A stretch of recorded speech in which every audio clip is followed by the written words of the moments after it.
This is what 30 cylinders sounds like inside a Sherman tank. 5 separate car engines, 1 central gear, no shared crankshaft, no conventional logic. Just a dense, thundering star of iron bolted into the rear of a 40-ton fighting vehicle, built in less time than it takes most manufacturers to approve a memo.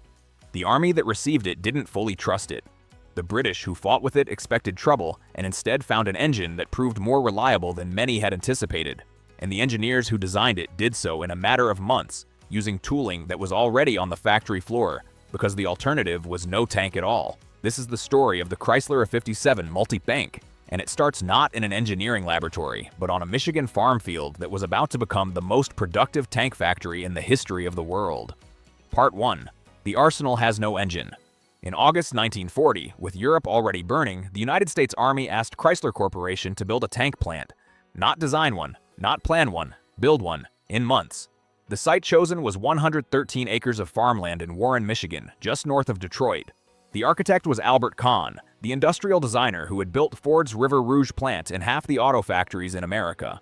The walls were 3 feet of reinforced concrete. The building stretched 5 city blocks long and 2 blocks wide. They started pouring foundations before the drawings were finished. By April 24, 1941, the first M3 Lee tank rolled off the line. The building around it was still being completed. That is the speed at which America was moving. And that speed created a problem nobody had anticipated. The standard engine for the M3 Lee and the M4 Sherman that was already being designed to replace it was the Wright R975, a 9-cylinder air-cooled radial derived from aircraft. Wright was also building aircraft engines. The Army Air Forces needed those engines more urgently than the Armor Branch did. By mid-1941, the engine supply for the tank program was in genuine crisis. The Detroit tank arsenal could build tanks faster than anyone could supply power plants for them.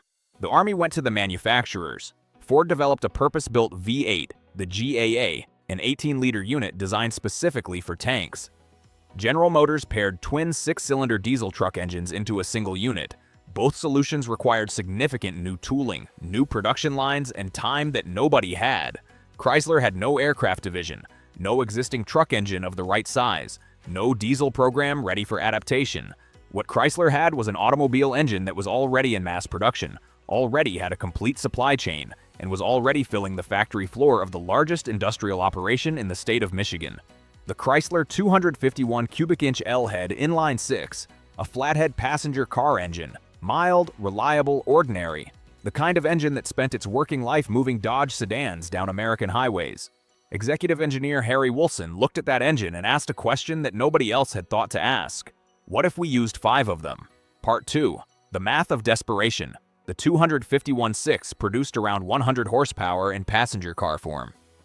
A medium tank needed somewhere north of 350 to move its 30-plus tons at combat speed. 1 engine wouldn't do it. 2 wouldn't either. But 5 got you there. Wilson brought the problem to Mel Carpentier, the head of engine design at Chrysler. What Carpentier's team drew in response was, on paper, close to absurd.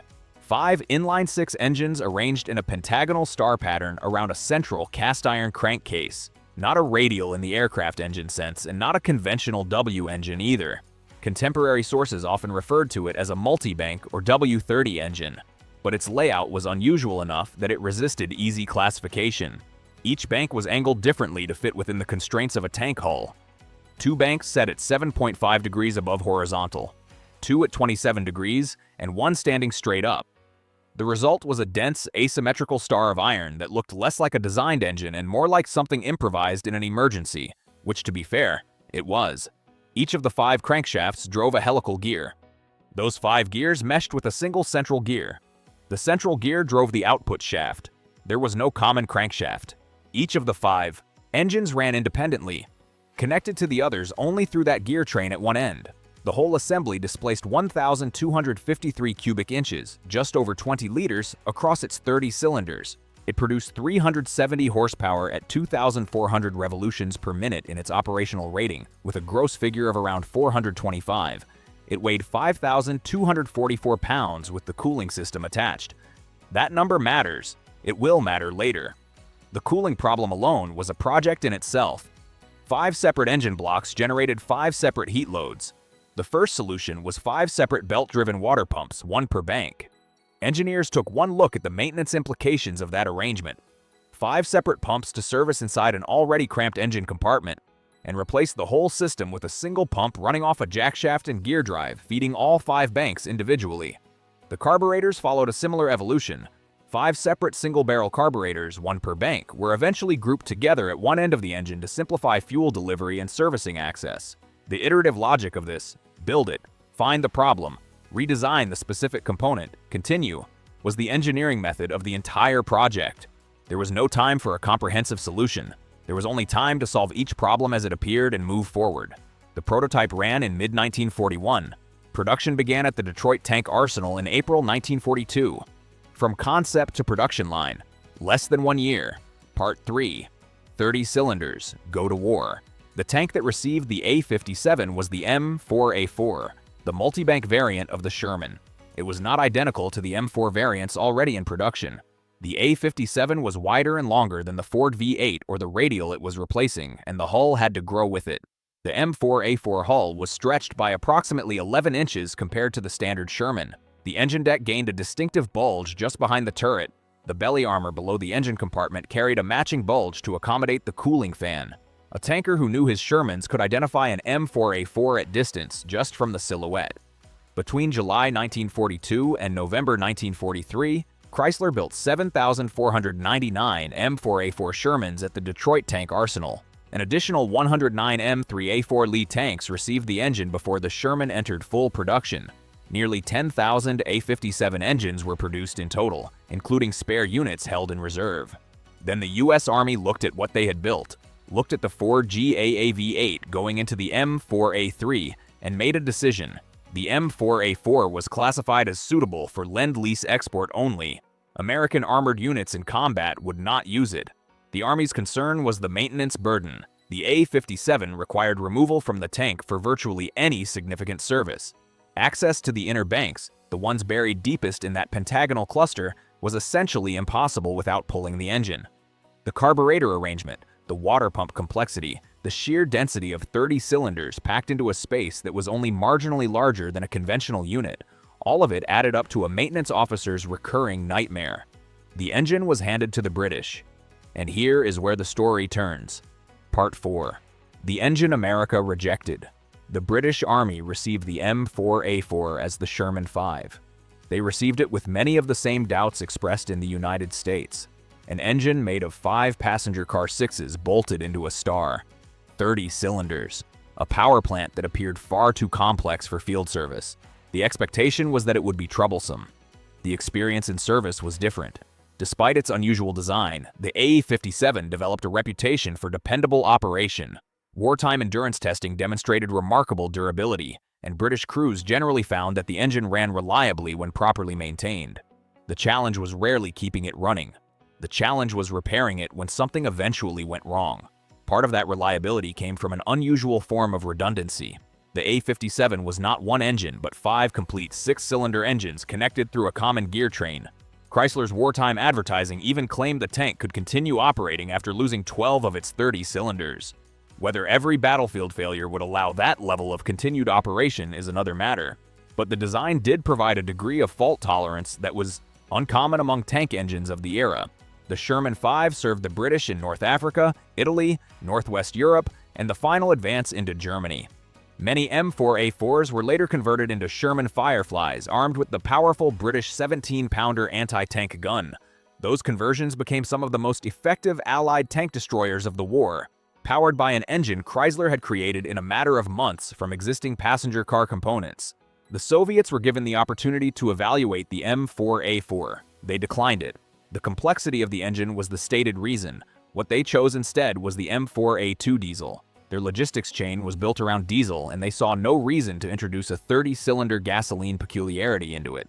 The M4A4, broadly, went to Britain and stayed there. The Americans, for their part, kept M4A4s to stateside training duty, where the maintenance burden could be managed without combat pressure. When the war ended, the A57 engine was classified limited standard in May 1945.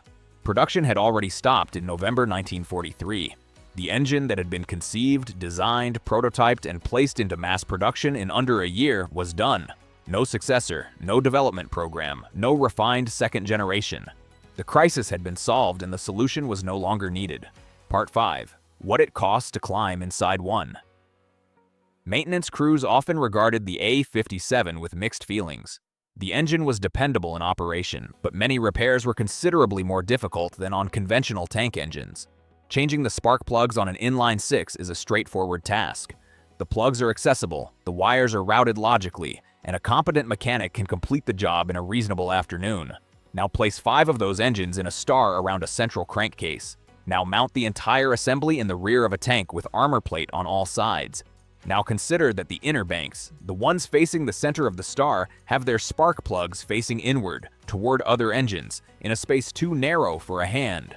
The cooling system and accessory drives added another layer of complexity.